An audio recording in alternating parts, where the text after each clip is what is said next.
check it out. So some years ago, this dude said to me, man, he's like, I wish you failed.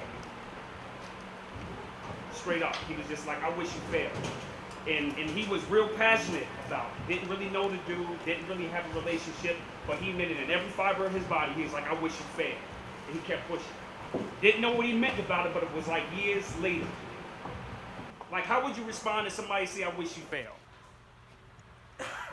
What would you say? What would you say? You approve me wrong. What would you say? Somebody say, I wish you failed. You prove them wrong? How would you prove them wrong? How would you prove them wrong? You don't know? How would you prove them wrong? Work harder. How would you prove them wrong? Work hard. Well, let me just tell you something. I wish you failed. Kobe Bryant, who's a beast, right? Yes. I just looked up a stat, man. Kobe Bryant just broke the record in 2014 before he left. You know what that stat was? You know what record he broke? Most missed shots. Most missed shots. And most of us in society, in the world we live in, we live as victims because we're scared to take the shot. And there's only a couple of you in here that's going to be willing to take the shot. Know why? Because you're looking at your man's next to you. Because he got offers and you like, I don't got any offers, so I'm going to just go, I'm going to just do my best. And then you drop a ball and then you like, you already checked out. Like me, I'm horrible at basketball, baby. I'm self-checked. I look good. I come out there, I look real nice. And they're like, y'all got my man right there. And I'm like, they don't even know what they getting.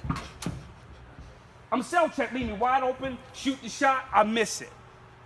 No skills in there, but you know what, but I kept going. So let me help you out. How many people know about Nintendo? I'm dating myself though. Nintendo?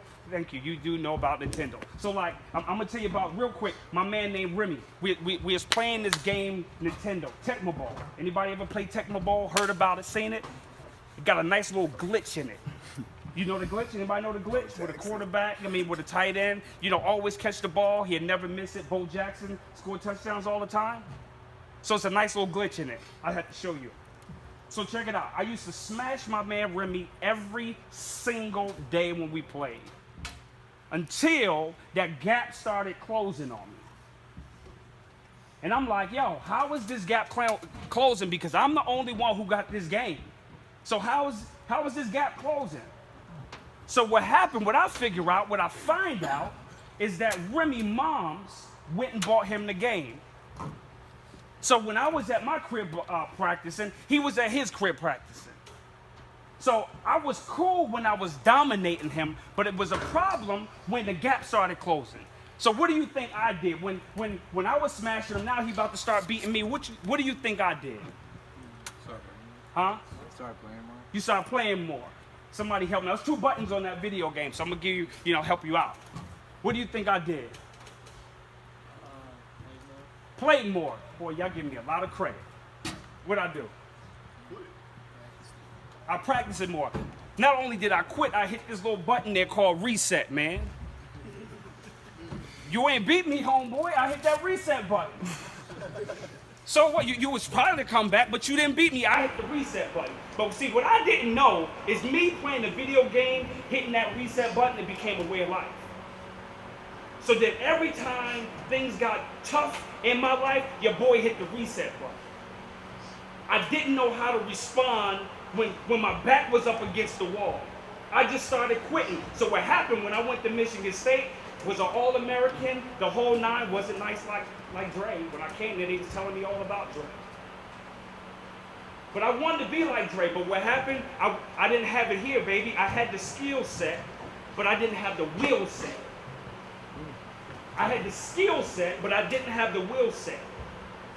So the skill set put me in a position to be a champion at state, but I didn't have the will set. So when Saban came around, and he like, yo, you too small as a DB. I want some big DBs. So instead of me responding, but like saying, nah, you're not gonna take that, homeboy. You're not gonna do that to me. I'm a grind. I'm gonna get what's mine. So I did it for a minute until we got blew out by Nebraska. And then when we got blew out by Nebraska 55-10, he started pointing at people and saying, it was your fault, it was your fault, it was your fault. I already felt like a victim. You know why I felt like a victim? Because when I was 17 years old, I was sitting on my porch. My dad came home. I had all these letters. And I said, man, look, Dad, I got these letters. You know what he said to me? You too small. You will not make it. This is my pops, homeboy. So when Saban come around, he like, yo, you too small. I like big DB. So what do you think I went to? I went to that place of pain where my daddy rejected me and said I couldn't do it. So Saban said it all over again. So what I do, I became a professional victim hitting that reset button. And I took that into my marriage. I took that with my kids until I had to identify who I was. Because without that pigskin, Daddy, I didn't know who I was. When those lights was out, when nobody was still saying my name, when they ain't know me anymore, I had a problem because now I was a regular dude. I didn't know how to operate. So I had daddy issues. I blamed it because my daddy wasn't doing this. My daddy wasn't doing. I had to have somebody to blame. Just like many of you finding somebody to blame. This happened to me. My pops ain't here. My mom. Nah, brother, that's a victim. If you want to ball out, if forget football, homeboy. I'm talking about life. I'm talking about life. Because we can have a skill set, but do you have a will set? And a lot of us, man, want to take those shortcuts, and I did that in life. I took those shortcuts.